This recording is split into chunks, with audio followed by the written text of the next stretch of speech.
ज़िया लांगो साहब, आपने इन सब की बात सुन ली, गुफ्तगू सुन ली। जो बुनियादी इन सब की गुफ्तगू में, इनके जवाबात में, इनकी तकलीफ़ में जो एक एलिमेंट है, जो एक चीज़ है, वो ये कि रियासत से तहफ़्फ़ुज़ मांग रहे हैं और ये सवालात उठा रहे हैं कि रियासत कहाँ थी जब ये सब कुछ हो रहा था। सो ये सवाल तो पैदा होता है।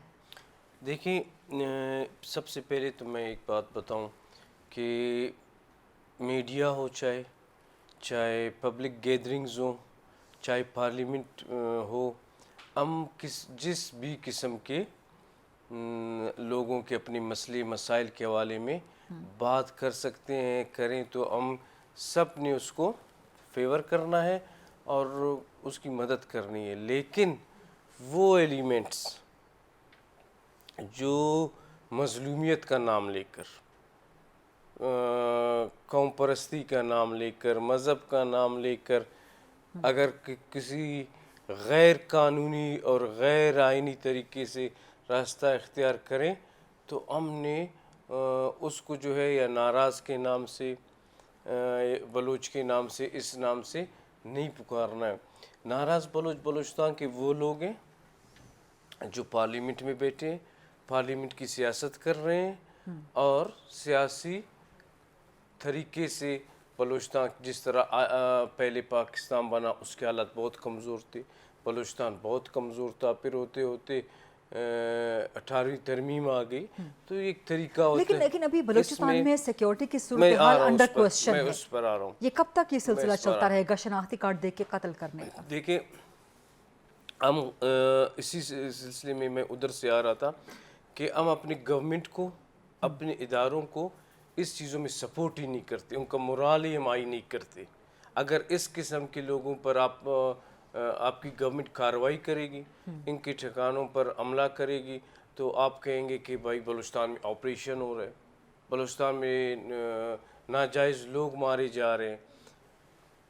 एक तबका है जो बिल्कुल आप उसके पास जो मंशा, जिसको मंशा ले जाए, वो पाकिस्तान में रहने की आपके साथ बात नहीं करता है और वो कहता है कि मैं बंदूक के ज़ोर पर पाकिस्तान को तोड़ूंगा।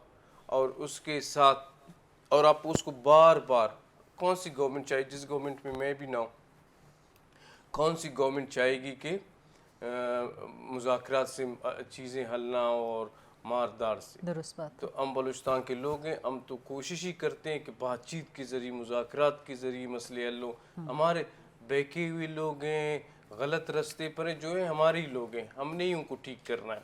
लेकिन बातचीत के लिए तैयार ही नहीं है कि with in the frame work of Pakistan, और फ्रेम वर्क के बग़ैर बात करना मैं समझता हूँ मुल्क के कोई मुझे वतन सोच ही नहीं सकता है।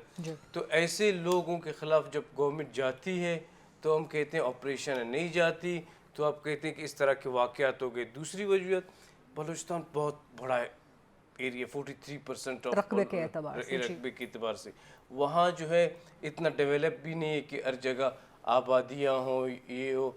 एक प्री प्लान्ड उसके तहत इन्होंने ऐसी ऐसी जगहों पर जहाँ यहाँ लेविस फोर्स, पुलिस फोर्स मौजूद होती है, आर्मी के जवानों को भी उन्होंने ऐसी जगह पर वो किया है कि वो खुद कुछ टाइप किया लेकिन है। ज़िया साहब, ये जो चीज़ आप हाईलाइट कर रहे हैं ना कि बलूचिस्तान में एक तो सेग्रीगेशन कर रहे हैं कि नाराज़ बलोच हैं जिनके जेन्युइन प्रॉब्लम्स है, दूसरे ये दहशतगर्द अनासिर हैं जो बैरूनी और अंदरूनी दुश्मनों के साथ मिल के, इनका बाकायदा एक एजेंडा है, इनके साथ कोई रियायत नहीं होनी चाहिए। लेकिन आप सही हाईलाइट कर रहे हैं कि जब इन दहशतगर्दों के खिलाफ कार्रवाई होती है तो एक शोर शराबा मच जाता है कि ओहो, बलूचिस्तान में कोई मिलिट्री ऑपरेशन स्टार्ट हो आपकी गया। असम्बली में सारी यही करारदादें आती हैं, सारी जमातें इसकी हिमायत इसके करते लिए हैं आपको एक अपने पॉलिटिक्स के लिए। इसके लिए रियासत को मल्टी प्रॉन्ज स्ट्रेटजी अडॉप्ट करनी पड़ेगी कि Exactly. आप कार्रवाई भी करें दहशतगर्दों के खिलाफ, लेकिन उसके साथ साथ आप एक अवाम को एतमाद में भी लें, अवाम को एतमाद में लें, पार्लियामान को एतमाद में लें, असम्बलियों को एतमाद में लें,